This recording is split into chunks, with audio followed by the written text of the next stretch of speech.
अस्सलामुअलैकुम students, my name is Mohammad Ashfaq Iqbal. अब तो आपको नाम याद हो जाना चाहिए क्योंकि हर लेक्चर के स्टार्ट में मैं अपना इंट्रोडक्शन दे रहा हूँ आप लोगों को। आज का हमारा टॉपिक है बच्चे रिफॉर्मिंग। हम रिफॉर्मिंग देखेंगे कि रिफॉर्मिंग क्या होता है। नाम ही इंडिकेट कर रहा है रीफॉर्म, यानी कि दोबारा से बनाना। एक्चुअली बने हुए को दोबारा से क्या बनाना, हमने क्या करना होता है। एक ऐसा प्रोसेस है जिसमें स्ट्रेट चेन हाइड्रोकार्बन्स को ब्रांच चेन हाइड्रोकार्बन्स में कन्वर्ट करना होता है। ऐसा हम कैसे कर सकते हैं? The conversion of straight chain hydrocarbons into branch chains by heating in the absence of air, यानी कि इस प्रोसेस के अंदर आपको एयर की जरूरत नहीं होती है और in the presence of a catalyst। Catalyst यहाँ पे मैंडेटरी है, आपने हीट करना है किसको? स्ट्रेट चेन हाइड्रोकार्बन को। यहाँ पे हमारे पास क्या है जी, 1 2 3 4 5 6 7, यानी कि ये एक हेप्टेन है। हेप्टेन यानी कि नंबर ऑफ हेप्टेन मॉलिक्यूल्स आप ले सकते हैं, ये जरूरी नहीं सिर्फ 1 हेप्टेन।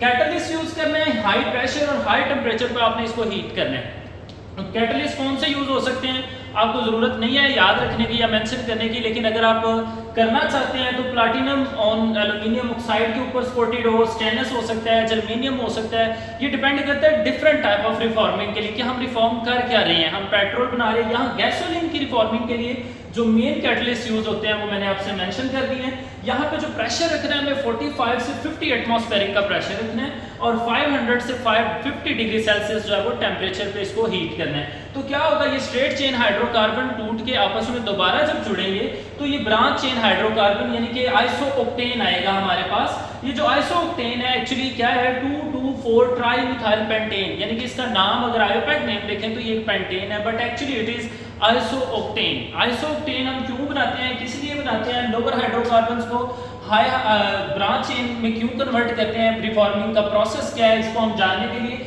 हम इसके अंदर एक इफेक्ट पढ़ते हैं, नॉकिंग। नॉकिंग एक डिसऑर्डर है, एक तरह का प्रॉब्लम है।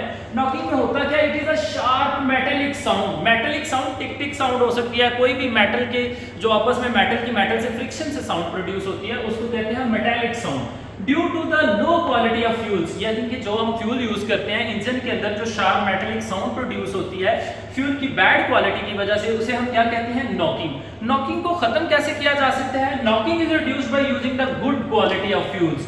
अब बच्चे गुड क्वालिटी ऑफ फ्यूल कौन सा होता है, कैसा होता है, हमें कैसे पता चलेगा? For example we are talking about gasoline, हम पेट्रोल की बात कर रहे हैं तो हमारी बाइक या व्हीकल जो गाड़ी हम यूज कर रहे हैं उसके इंजन से अगर नॉकिंग साउंड प्रोड्यूस हो रही है तो उसको कैसे रिमूव किया जा सकता है? तो उसके लिए क्या है, for this purpose we use tetraethyl lead and tetramethyl lead. ये दो रिएजेंट है जो यूज किए जा सकते हैं। अब ये tetra means 4, ethyl means ethyl group, lead means lead metal atom है, यानी कि सेंट्रल मेटल एटम लेड है और उसके साथ 4 इथाइल ग्रुप या 4 मिथाइल ग्रुप इस तरह से अटैच करें। आप इथाइल को ET भी लिख सकते हो, टेट्रा इथाइल लेड, यानी कि ये जैसे हम उसमें ऐड करते हैं तो ये क्या करते हैं, ये जो लोअर हाइड्रोकार्बन्स हैं जिनकी स्ट्रेट चेन है उनको कन्वर्ट कर देता है ब्रांच चेन हाइड्रोकार्बन्स में, जो कि ऑक्टेन नंबर है। अब ऑक्टेन नंबर क्या चीज है? ऑक्टेन बेसिकली 8 नंबर को बोलते हैं। ऑक्टेन नंबर को कहते क्या है, ये क्यों हमें चाहिए होता है? The percentage of isooctane, isooctane यानी कि ब्रांच्ड ऑक्टेन इन n-octane या n-heptane मिक्सचर, जो n-heptane यानी कि नॉर्मल चेन होते हैं, जो स्ट्रेट चेन हाइड्रोकार्बन्स होते हैं, that match the knocking properties of a given fuel, जो कि किसी भी गिवन फ्यूल की मैचिंग प्रॉपर्टीज जो है ना उसके साथ मैच कर रहा हो, यानी कि उसकी क्वालिटी को इनहांस करने के लिए जो हम यूज कर रहे हो उसे हम क्या कहते हैं? आइसोओक्टेन। ये ब्रांच्ड ऑक्टेन जो होता है ये क्यों गुड क्वालिटी होता है, ये क्या है इसको देखते हैं जी। आप इसको जज करना चाहते हैं, फॉर एग्जांपल आपके पास एक फ्यूल है और आप चाहते हैं कि इसका ऑक्टेन नंबर क्या है।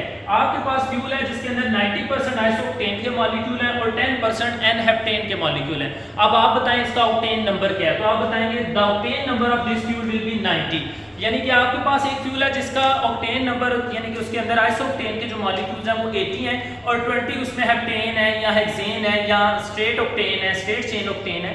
तो आपसे पूछा जाए इसका ऑक्टेन नंबर क्या है तो आप बताओगे आइसोक्टेन कितने हैं? 80, so it's octane number is 80। यानी कि किसी भी क्वालिटी ऑफ फ्यूल चेक करने के लिए हम ऑक्टेन नंबर चेक करते हैं। जितना ऑक्टेन नंबर हाई होगा उतना गुड क्वालिटी फ्यूल होगा, जितना ऑक्टेन नंबर लो होगा उतना पुअर क्वालिटी का फ्यूल होगा। Higher the octane number the better the quality of the fuel. If the quality of the fuel is better then lesser the knocking, उतनी कम knocking produce होगी, हमारा engine damage होने के उतने कम चांस होंगे, उस इंजन की लॉन्ग लास्टिंग लाइफ होगी, उतना ज्यादा फायदा होगा।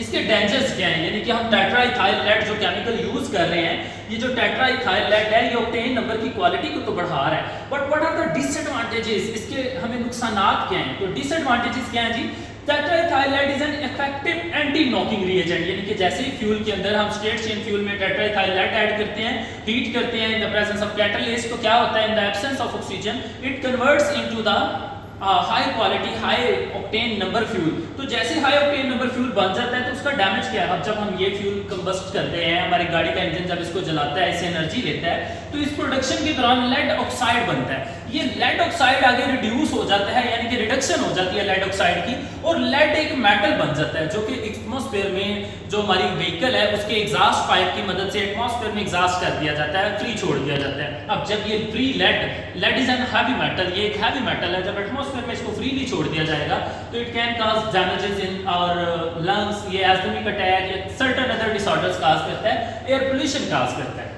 नेक्स्ट बच्चे हम कर रहे हैं क्लासिफिकेशन ऑफ ऑर्गेनिक कंपाउंड। आपको बता दूं रिफॉर्मिंग के अंदर आपने 4 मेन स्टेप्स करने होते हैं। रिफॉर्मिंग की डेफिनेशन एग्जांपल, आपने नॉकिंग की डेफिनेशन और एंटी नॉकिंग रिएजेंट को डिस्कस करना होता है, ऑक्टेन नंबर और फिर डैमेजेस ऑफ टेट्राइथाइल लेड, ये 3-4 चीजें आप डिस्कस करें। ये अक्सर लॉन्ग क्वेश्चन के तौर पर भी पूछा जाता है student. Classification of organic compound, हमने ऑर्गेनिक कंपाउंड्स को क्लासिफाई करना है। फॉर एग्जांपल हमारे पास जो मेन इसकी डेफिनेशन आ जाती है ओपन चेन और क्लोज चेन। ओपन चेन में स्ट्रेट चेन हाइड्रोकार्बन सारे आ जाते हैं। स्ट्रेट चेन में कौन कौन से हाइड्रोकार्बन आ जाते हैं, alkane, alkene, alkyne, all are considered as the straight chain hydrocarbons. Branch chain में क्या आ जाते हैं, अल्केन, एल्कीन एंड अल्काइन, लेकिन इसके अंदर इनकी सब ब्रांचेस आ जाती हैं। फॉर एग्जांपल ये कैटिनेशन है, स्ट्रेट चेन है, जितनी मर्जी लंबी हो जाए। ब्रांच चेन है, ये हमारे पास जैसे कि हमने पहले भी एक स्ट्रक्चर डिस्कस किया, इसमें सेवरल आइसो नियो ये स्ट्रक्चर होते हैं। आप लोगों को पेंटेन का स्ट्रक्चर पता है बेटे, 1 2 3 4 5, this is pentane. 1 2 3 4, this is isopentane.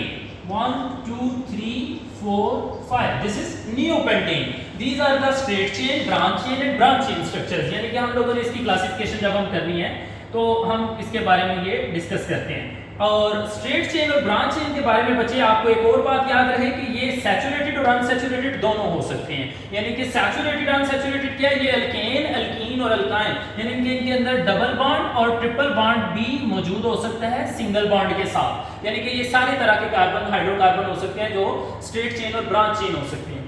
Next student आज क्लोज चेन। क्लोज चेन में मेन 2 टाइप्स आ जाती हैं, सॉरी मेन जो टाइप आ जाती है होमोसाइक्लिक और हेटेरोसाइक्लिक। होमो आपको नाम से बता रहा है, होमो का मतलब ये है कि सेम। साइक्लिक मींस होते ये साइक्लिक ही हैं लेकिन सारे के सारे एक जैसे एलिमेंट से बने होते हैं। होमोसाइक्लिक में ये कार्बोसाइक्लिक भी आप इसको कह सकते हैं कि कार्बोसाइक्लिक की 2 टाइप्स हैं, एलिसाइक्लिक एंड एरोमेटिक।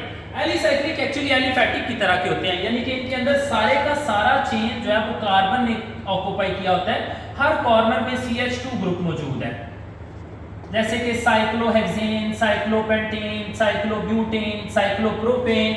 ये साइक्लोप्रोपेन से लेकर ऑनवर्ड चलते रहते हैं लेकिन इनके अंदर कोई भी बेंजीन रिंग मौजूद नहीं होता। जबकि जो एरोमेटिक होते हैं इसमें हम CH2 की बजाय हर जगह पे CH कर देते हैं और ऑल्टरनेट डबल और सिंगल बॉन्ड, ये फिनोल्स हो सकते हैं, ये कार्बोबेंजल्डिहाइड हो सकता है या बेंजोकीटोन हो सकती हैं, यानी कि अगर इसकी सेवरल अदर टाइप्स चल जाती हैं। Aromatic which contain at least 1 benzene ring, जिनमें एरोमा आ रहा हो, कम से कम एक बेंजीन रिंग पाया जा रहा हो। हेटेरोसाइक्लिक क्लास की तरफ अगर हम बात करते हैं तो हेटेरोसाइक्लिक में भी 2 टाइप्स आ जाती हैं, सैचुरेटेड और अनसैचुरेटेड। पहले हेटेरो का मतलब होता है डिफरेंट,